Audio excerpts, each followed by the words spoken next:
In today's video, we are going to show you how to delete a column in Milanote. Let's begin. Now, the first thing that you need to do is to log in using your credentials. And then once you are on the homepage of your dashboard, I want you to open the board that contains the column you want to remove.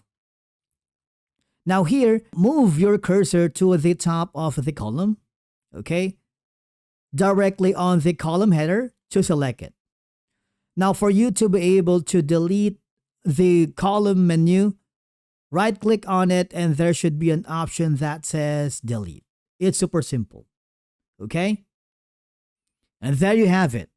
The column has been deleted.